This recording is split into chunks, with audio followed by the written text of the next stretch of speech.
Hola a todos, hoy nos encontramos con el profesor Luis Fernando Yaén García, quien tiene un diplomado en archivo administrativo, es bachiller en bibliotecología con énfasis en ciencias de la información, bachiller y licenciado en historia por la Universidad de Costa Rica, doctor en documentación por la Universidad Carlos III de Madrid, España. Desde 1992 hasta el 97 fue jefe del Archivo Central de la Corporación Fisher, del 2002 al 2007 fue jefe del Departamento del Archivo Histórico del Archivo Nacional de Costa Rica y desde el 95 hasta el 2019 fue profesor catedrático en la sección archivística, Escuela de Historia, Universidad de Costa Rica. Ha sido autor de 8 libros y además tiene 56 artículos sobre diversos temas en materia archivística publicados en diferentes revistas especializadas de todo Latinoamérica. Hoy vamos a compartir un poco sobre los estudios de usuarios en archivos, que es uno de los temas que más ha desarrollado en sus investigaciones, pero no sin antes agradecerle al profesor por aceptar esta invitación y por estar en este espacio. Bienvenido, profe. Gracias. Bueno, en primer lugar, el agradecimiento a la colega y amiga Nelly Paneso por la invitación a este exitoso programa que ella tiene, ¿verdad?, sobre diferentes aristas, sobre diferentes tópicos de la archivística, tanto a nivel latinoamericano como a nivel general. Gracias, Nelly, por la invitación. Y aquí estamos para hablar de archivos de usuarios, sobre todo de estudios de usuarios, que es el tema que más me apasiona. Sí, así es. Gracias, profe, de verdad, por aceptar la invitación. Bueno, entonces empecemos por explicarle a nuestra audiencia qué es un usuario, ¿cierto? Para que empecemos desde lo más mínimo, pero incluso lo más importante. Ok, bueno, en términos generales, ¿qué es un usuario? Podemos decir que el usuario es aquel individuo, me gusta hablar de individuo y no tanto de ciudadano, o que después lo vamos a ver un poco cuando hablemos de las tipologías y demás. En términos generales, sería aquel individuo que acude a los archivos a demandar y hacer uso de los servicios y productos que ofrece ese archivo y obviamente, ¿verdad?, de los documentos que están con todo el proceso técnico aplicado en esos centros de información. Sí es importante que tengamos en cuenta un aspecto. Por mucho tiempo, ¿verdad?, la designación o el concepto que estuvo muy en boga fue el de investigador. ¿Esto por qué? Porque en el siglo, recordemos que en el siglo XVIII, perdón, XIX, XVIII, XIX y parte del XX, cuando se da, después de la Revolución Francesa, que se da la liberalización de los archivos, sobre todo cuando estamos hablando de archivos nacionales o generales de la nación, como se le conoce en otras latitudes, se da el acceso, ¿verdad?, a ciertos individuos para que acudan a los archivos. Estos eran especialmente o principalmente los historiadores. Por Mm. mucho tiempo, en el 19 y parte del 20, el archivo, sobre todo los archivos nacionales o los archivos históricos, fueron los laboratorios de los historiadores. Eran prácticamente las únicas personas que acudían a los archivos a hacer sus trabajos, a hacer sus investigaciones, sus estudios retrospectivos, como lo llamamos en la actualidad. Por eso pa- casi sinónimo, ¿verdad?, de investigador e historiador. Pero en el 20 la situación empieza a cambiar. Ya los archivos son visitados por otros profesionales de otras áreas del saber, ingenieros, arquitectos, todos los cientistas sociales, politólogos, comunicadores, y obviamente los historiadores. Entonces, existe una mayor diversidad de las áreas del saber, de profesionales de las distintas áreas del saber que acuden a los archivos. Aunado a esto, no solo acuden estos profesionales, sino que también acuden los individuos, personas, ¿verdad?, normales, digamos, entre comillas, y que acuden a los archivos, pero no solo a demandar información o documentos para estudios retrospectivos, también para cuestiones administrativas o para algún interés personal. Entonces, y van a hacer uso de la información para las diferentes finalidades. Van a demandar esa información para diferentes finalidades. Entonces, de ahí el término de uso usuario. Ujú. Y ya en la actualidad, ¿verdad? El concepto usuario, algunos lo ponen en duda que está obsoleto. Para mí son más que todo esnovismo, ¿verdad? Corrientes que nos vienen, pero que no las analizamos teóricamente y queremos, ¿verdad?, estar a la moda y suplantar algunos conceptos, ¿verdad?, por otros que nos vienen dados. Por ejemplo, parte interesada, que lo establecen las normas ISO, especialmente, ¿verdad? Pero es un concepto totalmente distinto al concepto usuario. La parte interesada viene más que todo del mundo jurídico, del derecho administrativo, pero significa, digamos, aquel individuo que tiene algo que ver con a un asunto específico. Por ejemplo, un accidente de carro o coche o carro, ¿verdad? Como lo llamamos en nuestras latitudes. Bueno, si la persona no es el dueño del carro y tuvo un accidente porque se lo prestó el amigo, el hermano, el papá o el quien sea, tuvo un accidente con otra persona, para ir al juicio por ese accidente, ¿verdad?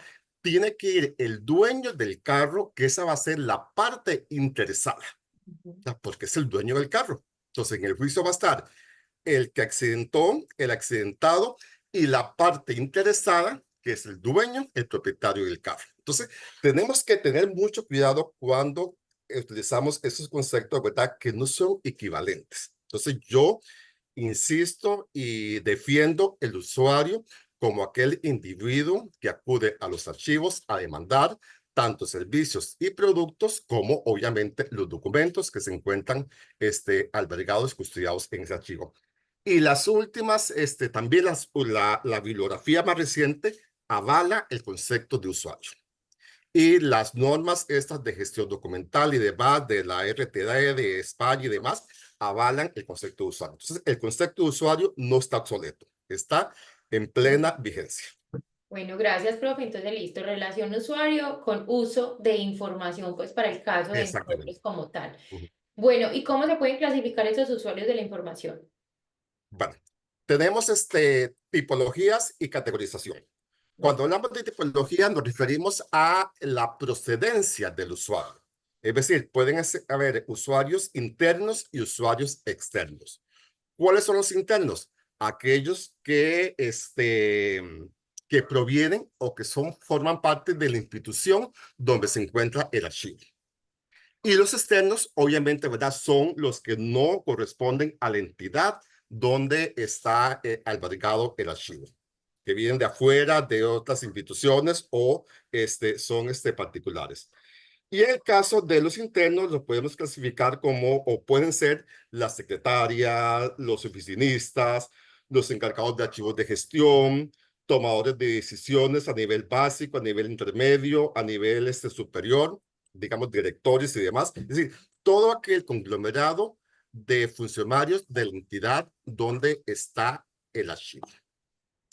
Y en el caso de los externos, ¿verdad?, que aquí se nos complica un poco más, no se complica, sino que hay más diversidad, pueden ser investigadores, que son aquellas personas, ¿verdad?, que tienen una amplia experiencia en investigación, que van a los archivos, ya sea no solo históricos, también centrales pueden ser, a hacer sus investigaciones, sus estudios respectivos para publicar un libro, un artículo, o sea, son investigadores ya consolidados. También tenemos los investigadores amateur, que son aquellos que están iniciando, o bien aquellos aficionados, que podríamos llamar. Y aquí podemos incluir, ¿verdad?, a los genealogistas, aquellos que estudian las localidades, la historia local y demás, pero que no han pasado tal vez por una aula universitaria o no han tenido una formación en metodología de investigación, ¿verdad?, formal, como los anteriores, que le permita, ¿verdad?, tener ese conocimiento de la aplicación del método científico en un proceso de investigación. Luego tenemos los estudiantes, que pueden ser universitarios, de secundaria, y aunque parezca increíble, de primaria también.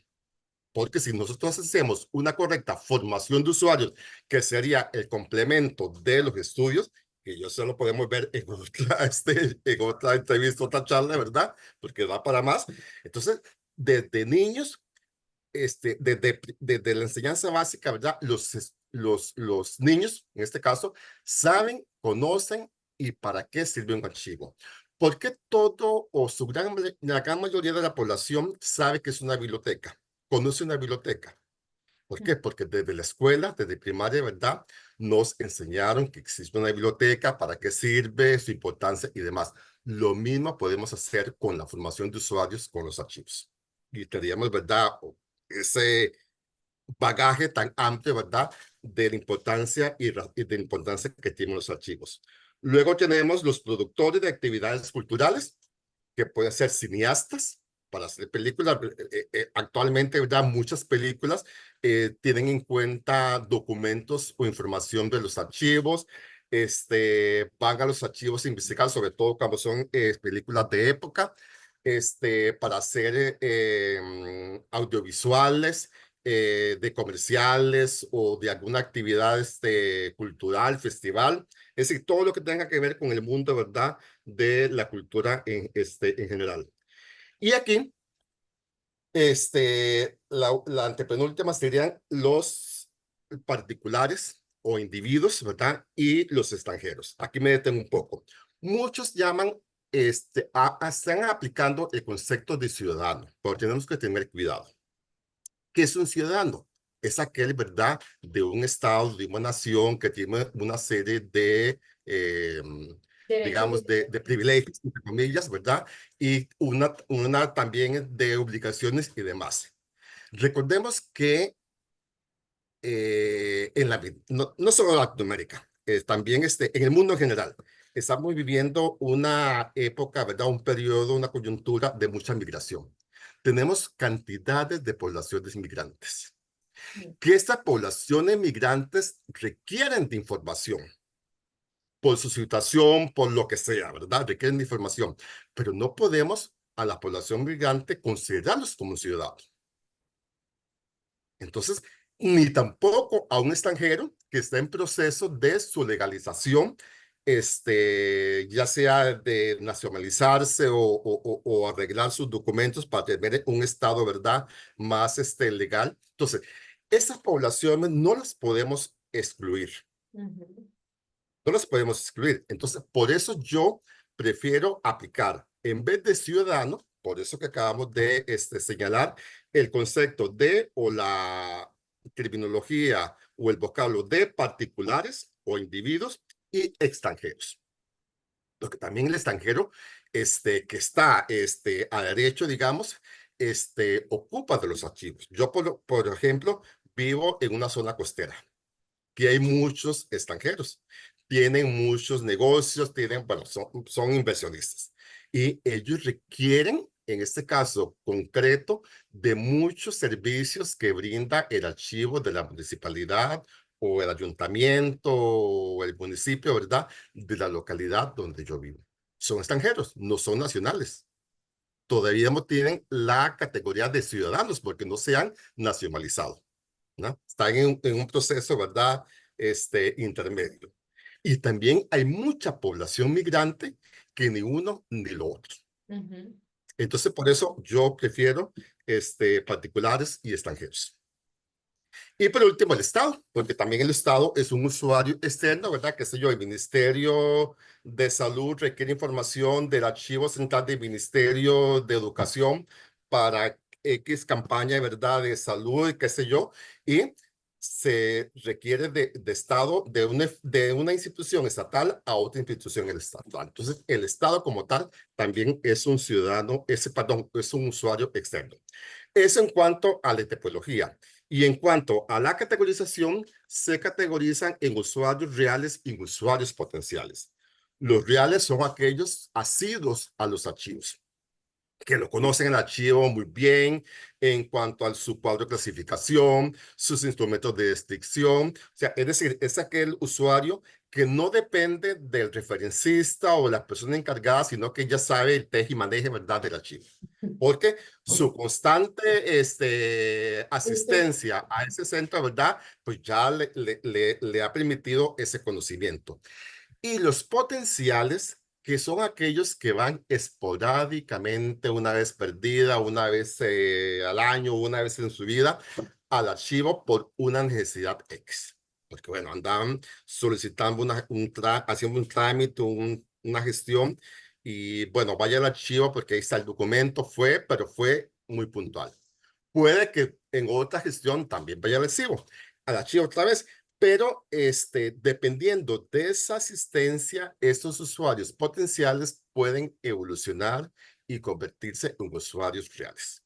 Entonces tenemos la categorización, la tipología, perdón, entre usuarios internos y externos y la categorización reales y potenciales. Profe, ahí me surge una duda en cuanto a los potenciales. ¿Y el potencial es que el niño Ajá, haya ido una vez o también aplica al que potencialmente puede ser un usuario? Por ejemplo, yo diseño unos servicios, el profesor Luis Fernando nunca ha venido a mi archivo, pero probablemente en algún momento lo vaya a necesitar. Es un usuario potencial. exactamente. Y ahí entra en juego la formación de usuarios y la difusión del archivo. ¿Verdad? Dar a conocer el archivo, qué es lo que tiene, qué ofrece, cuáles son los servicios, cuáles son los productos, ¿verdad? Porque tal vez aquella persona, muy bien el ejemplo, Nelly, necesita, requiere de aquella información, pero no sabe dónde acudir. Y Así si es. hacemos una buena campaña de difusión, pues el usuario, mira, puedo ir al archivo X y ahí voy a obtener lo que ando buscando. Así es. Y bueno, y eso me da como para pasar a una tercera pregunta, que es justamente sobre estudios de usuarios. ¿Qué son y por qué es importante diseñar e implementar un estudio de usuarios? Bueno, en términos generales, un estudio de usuario es una investigación científica, ¿verdad? Es una investigación científica de corte cualitativo y cuantitativo, que lo que nos permite es, en primer lugar, conocer los perfiles de los usuarios, pero también nos permite conocer cuáles son sus necesidades, cuáles son sus demandas y cuál es la usabilidad de la información. Pero a la vez también nos permite evaluar esos servicios, esos productos que está brindando el archivo. Es decir, por medio del método directo, que tal vez ahora lo vamos a hablar un poquito sobre él, ¿verdad? Le permite al usuario evaluar la calidad, la pertinencia y demás del archivo. Entonces, en términos generales, un estudio de usuario es eso, ¿verdad? Una investigación científica de corte cuantitativo y cualitativo que nos permite conocer los perfiles, las demandas, la usabilidad, pero también la calidad de servicio y productos que brinda el archivo. Su importancia, hay mucha. Por ejemplo, nos permite conocer, como dije, el perfil, las tomas de decisiones informadas. Vean, siempre les pongo, por ejemplo, qué sé yo vi en el archivo X que implementaron un servicio Y. Ah, qué bonito, qué interesante. Voy a implementarlo en mi archivo.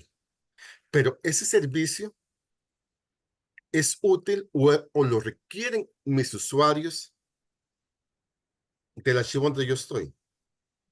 No lo sé.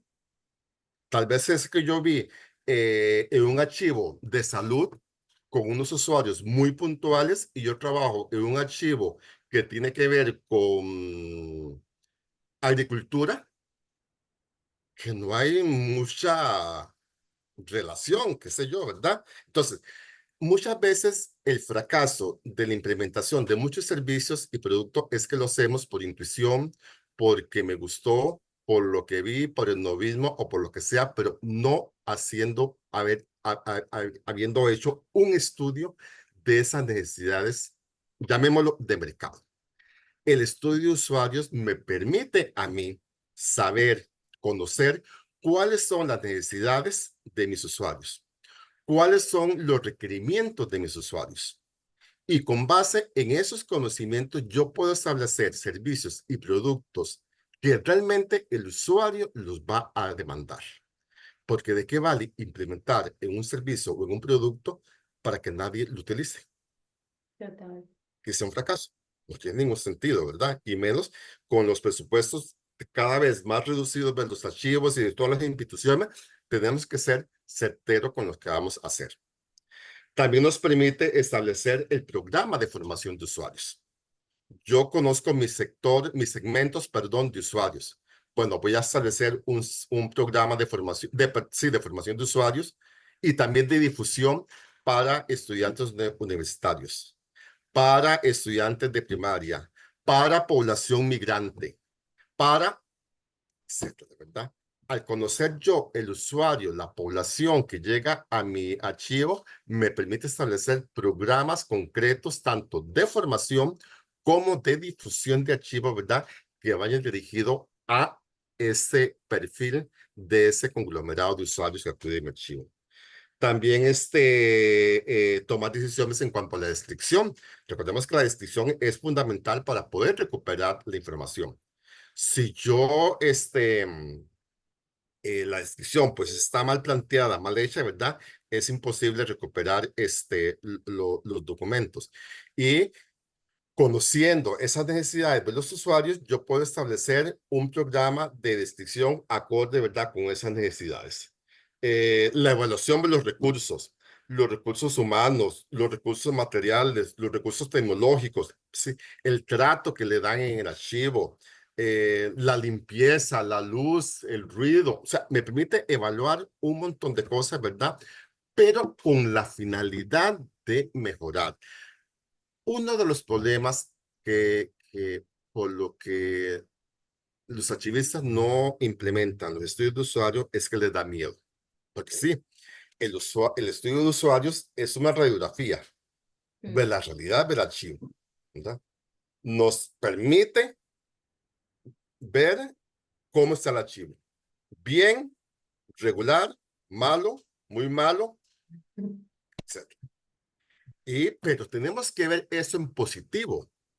Si yo estoy regular, más o menos, qué sé yo, bueno, esto es lo que está fallando. A partir de acá, ¿cómo yo voy a mejorar aquello? Pero si yo no hago un estudio de usuarios, tal vez no me doy cuenta, ¿verdad?, de Mm. en qué estoy fallando. Entonces, la importancia es Total. No total. tiene, realmente, pues digamos que no tiene parte mala, no se pierde el tiempo para nada, porque No, no, pueden no, no, ahorrar no. muchísimos recursos. Es un insumo muy importante para tomar decisiones informadas. Muy importante. Total. Para todo, en todo el archivo, la planificación estratégica, los programas que vamos a implementar de difusión, de descripción, de formación de usuarios, o sea, nos permite, en términos generales, tomar decisiones informadas. Sí, debería ser uno de los, digamos que los instrumentos que primero se elaboren en el momento de llegar a un archivo junto con el diagnóstico y la planeación. Porque como usted dice, pues nosotros también nos damos a los usuarios, existimos porque existen usuarios, sino pues para qué se conservarían documentos, para qué Exactamente. aplicar conservación, organización y una cantidad de recursos económicos, de tiempo, de personal, de todo, si nadie va a usar esa información. Y eso me recuerda algo, profe, lo conecto mucho con el tema de transparencia y acceso a la información, que la mayoría de las leyes, y hablo del caso colombiano, que es la que más conozco, por supuesto, digamos que una de las obligaciones más grandes es que todo se tiene que publicar en las páginas web de las entidades y hacen mucho énfasis en eso. Pero nosotros tenemos gran población, por ejemplo, indígena, Ujú. y también tenemos gran parte de la Amazonía, hace parte de Colombia donde el internet no es estable, donde las personas no tienen, digamos que, conocimientos básicos del uso de herramientas informáticas porque no hace parte de su vida cotidiana, no lo necesitan para vivir, digamos que tienen unas condiciones de vida distintas a los del centro del país. Entonces uno dice, bueno, yo puedo invertir todos los recursos para digitalizar el archivo, para automatizar procesos, para una cantidad de cosas, pero eso no está enfocado directamente a los usuarios porque el señor va a llegar de todos modos a preguntar por la información. Y yo no le puedo decir, ah, vaya, mire que en la página web está. Yo le tengo que garantizar que él acceda. De hecho, que no siempre hablan español, porque todo está en español y no siempre hablan español. Y ahí viene todo el tema del lenguaje de señas, o sea, muchas cosas podemos hablar con relación a la importancia de los estudios de usuarios. Es que, Nelly, es la misma necesidad del archivo central de la institución X de Bogotá a la institución Y de la Amazonía colombiana. Partiendo de lo que acabas de señalar, que no Sí. todos hablan español, hablan su lengua originaria. Ujú. No todos leen español. Entonces, el problema con todo esto y sobre todo todos los alcances tecnológicos es la generalización. A mí me da mucho terror en la generalización, ¿verdad? Porque pensamos, y sobre todo la copia de modelos extranjeros, ¿verdad? Bueno, ok, pensamos en Bogotá, pensamos en San José. En el Ujú, caso de Colombia, en el caso de Costa Rica, pero no pensamos en la periferia. total. Nunca pensamos en la periferia. Entonces, no podemos generalizar. Y el estudio de usuario está la metodología, que ahorita podemos hablar sobre eso, general como en todo, ¿verdad? Pero lo importante son los resultados que van a variar de un archivo a otro y sobre todo en aquellos archivos, ¿verdad? Eh, Tal vez pueda haber mucha similitud en los archivos ministeriales que están en Bogotá, Sí. pero va a haber mucha diferencia en los archivos municipales que están En en la Urabá, en Amazonía, Caleta. que están en las zonas más alejadas de la capital. Así es. Sí, y todo depende también las fases del archivo. No es lo mismo un archivo histórico, un archivo administrativo, no es lo mismo el tipo del archivo, no es lo mismo si tiene documentos, por ejemplo, en el caso de nosotros de derechos humanos, con la violencia que ha habido en el país y digamos que están a veces en reserva porque los casos están abiertos. Hay muchos aspectos a tener en cuenta allí y por eso la importancia de hacer estudios de usuarios, de caracterizarlos, de reconocerlos y de diseñar servicios dirigidos a ellos. Bueno, entonces cuéntenos un poco, profe, sobre... Perdón, Ney, es que Sí, dijiste algo muy importante que se me fue y gracias por sí, haber contado. ¿Existe el error de pensar que el estudio de usuarios se aplica únicamente a archivos históricos? No. O archivos nacionales. No. El estudio de usuarios se aplica a cualquier tipología de archivo, de gestión, central, intermedio, histórico e histórico. O sea, sí. todo depende de cómo adaptemos la metodología a la realidad de ese archivo. Pero el estudio de usuario es aplicable a cualquier archivo. Así es, profe, y debería ser algo obligatorio para todos los archivos que existen. Por supuesto. Bueno, profe, entonces hablemos un poco de la metodología para quienes estén de pronto interesados en adelantar esto. ¿Qué metodologías existen para realizar estudios de usuarios? Bueno, la metodología, como les dije hace un ratito, ¿verdad? Es general. Y uno, como toda metodología, ¿verdad? Tiene que adaptarla casualmente a eso, ¿verdad? A la realidad de cada archivo. Habrán cosas que sí, cosas que no, cosas que un poquito más, cosas que un poquito menos, ¿verdad? Eso va a depender mucho de la realidad del archivo. Un estudio de usuario lo podemos dividir o establecer en tres etapas. La primera es el proceso metodológico. Por eso les decía que es un estudio, una investigación científica. En el proceso metodológico que establecemos los objetivos, el problema de investigación, el objeto de estudio, perdón, el problema de investigación, los objetivos, el marco teórico y el marco metodológico. Eso es, digamos, lo básico que contiene cualquier investigación científica siguiendo el método científico. Una segunda parte sería el análisis del entorno, que es el entorno interno y el entorno externo.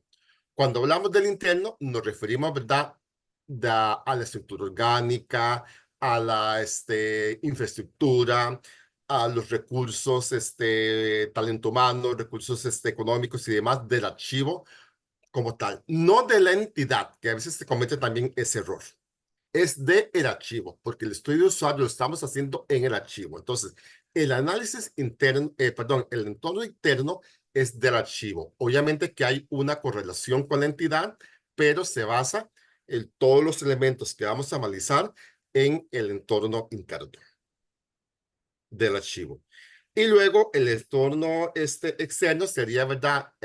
Todas aquellas relaciones que tiene el archivo con esa circunferencia donde está inserto. Qué sé yo, aspectos sociales, aspectos económicos, centros educativos. ¿Por qué? Porque eso nos permite establecer estrategias, por ejemplo, de difusión. Bueno, sabemos que hay universidades, sabemos que hay escuelas, sí, pero hay escuelas públicas y privadas. Las públicas requieren de tal, las privadas de tal. Entonces, por eso no podemos tampoco generalizar los programas de difusión ni de formación, porque tenemos que adaptarlo a las necesidades reales de cada quien. Y por último sería la aplicación, no, perdón, la tercera, del método indirecto, que sería, ¿verdad? Cuantificar en cuanto a las consultas, las demandas, la reprografía y demás, todo lo que tiene que ver, ¿verdad?, con préstamo y consulta, reprografía, que eso lo hacemos a partir de los instrumentos de control del archivo. Y la última etapa es la aplicación del método directo, que eso lo que nos permite es evaluar cualitativamente la calidad del archivo en cuanto a servicios, en cuanto a los productos. Para esto aplicamos el cuestionario, podemos la entrevista, grupos vocales, observación. Eso va a depender mucho, ¿verdad?, de del archivo donde estemos nosotros ubicados. Eso sería así a grosísimo modo, ¿verdad? Porque requiere Sí, es una de más metodología de tiempo. investigación. Las cuatro etapas para realizar un estudio de usuarios. Así es, bueno, es aplicar muchas técnicas de recolección de información y digamos que ponerlas a compararlas entre sí y de acuerdo con eso sacar unos resultados, ¿cierto? Pero bueno, es muy interesante. Yo creo que quienes estén interesados pues pueden investigar un poco más al respecto, pero la verdad es algo que definitivamente necesitamos hacer. Bueno, profe, ya como para terminar esta charla tan interesante, ¿qué recomendaciones nos puede dar a quienes estemos interesados en este tipo de procesos o colegas que vayan a empezar con esto o de hecho que quieran evaluar estudios de usuarios ya diseñados y que quieran actualizarlos porque también puede que existan situaciones como estas? ¿Qué recomendaciones nos puede regalar? Bueno, la primera es que ojalá que los estudios de usuarios y la formación de usuarios formaran parte de los currículos, de los planes de estudio, ¿verdad? De los diferentes programas de enseñanza de archivística, en este caso de América Latina. Que estamos haciendo una investigación con la doctora Daluz Mendoza de Perú y la máster Alejandra Villar de Uruguay, eh, sobre una propuesta, ¿verdad?, de un programa, digamos, universal para América Latina de archivística. Nos hemos abocado a la tarea, ¿verdad?, de revisar los planes de estudio y de las licenciaturas de archivística en América Latina. Y nos hemos encontrado, ¿verdad?, que casualmente esta temática es una de las falencias en los programas, en los currículos, en los planes de estudio de las carreras. Entonces, para mí, eso es lo primero. Y lo segundo es que, bueno, si no tenemos la formación, hay muchas formas también de aprender. A través de la formación continua, hay mucha bibliografía. Tal vez ahora me das el espacio para hablar un poco sobre esto. Y nos podemos aprender, ¿verdad? Por medio de esos espacios. Y no tienen miedo, no tienen miedo. El estudio de usuarios no es ningún enemigo. El estudio de usuarios no me va a traer complicaciones si lo vemos en forma positiva. Ok, esta es una realidad que por X, Y o Z razón, ¿verdad? La obvié, no me di cuenta, lo omití, lo que sea. Pero esta es la realidad que está pasando. A partir de esta realidad, yo puedo establecer programas de mejora. Y a partir de esta realidad, ya con datos fiables y concretos, yo también puedo pedir a mis superiores, bueno, más equipamiento, más infraestructura, más espacio, más personal, más lo que sea, ¿verdad? Porque estoy basándome en datos, ¿verdad? Que me arrojó ese estudio de usuario, que como les digo, es una investigación científica como tal. Entonces, para mí, esos son los mayores retos, ¿verdad?, de los estudios de usuarios, que se incluyan en los programas, en los planes de estudio y que le perdamos el miedo. Listo, que le perdamos el miedo, que se incluyan los programas de estudio y que si no lo vimos en la formación, entonces con formación Que lo continua, formemos. busquemos Y bibliografía. hago el comercial. Sí, eso le iba a Este, decir. bueno, hágame usted Sí. mejor, fue que me Pero da sí, pena. sí, sí, no, puede presentarlo, profe, que de hecho con relación a la formación continua o de hecho el autoaprendizaje que usted lo estaba mencionando, pues una de ellas es recurrir a la bibliografía. Esta es de las pocas bibliografías que hay en Mm. español. Acá está todo lo que hemos conversado, ¿verdad? Se llama Estudios de Usuario de Archivos, Teoría y Práctica. Obviamente yo soy el autor.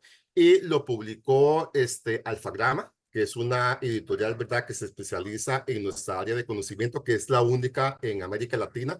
Este, que tienen esa bondad. Y fue publicado, ya no recuerdo, creo que fue el año pasado, déjame ver, en el 2006, el año pasado. Y lo pueden conseguir en línea en Alfagrama. Entonces, En esto, ¿verdad? Alfagrama También.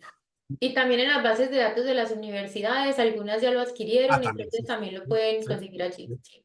Exactamente, ¿verdad? Si no no han tenido la formación, pues como les decía, ¿verdad? Eso nos permite tener la formación por medio de la bibliografía y por medio de cursos, charlas y en lo que yo pueda colaborar. Mi correo es muy fácil, Jaén como mi apellido 66 @ hotmail, no Gmail, soy de Hotmail, hotmail.com. Sí. Cualquier cosa, pues Yo yo igual lo voy con a poner muchísimo en gusto, la ¿verdad? descripción del video. Entonces, Sí, y tal vez la bibliografía de este libro y no se consigue, ¿verdad?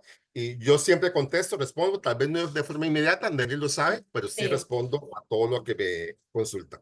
Me consta, profe, que usted es una persona que se nota que disfrutó mucho su época laboral en los archivos y que aún después de estar gozando y disfrutando de su jubilación, sigue conectado justamente, digamos que con la archivística no solamente de Costa Rica, sino de Latinoamérica y justamente es una persona muy abierta como a poder compartir el conocimiento que tiene con todos nosotros. Entonces, en nombre de toda la comunidad archivística que nos hemos visto beneficiados con su solidaridad. Muchísimas gracias, profe, nuevamente. Muchas gracias por volver a aceptar mis invitaciones, que usted nunca me ha dicho que no.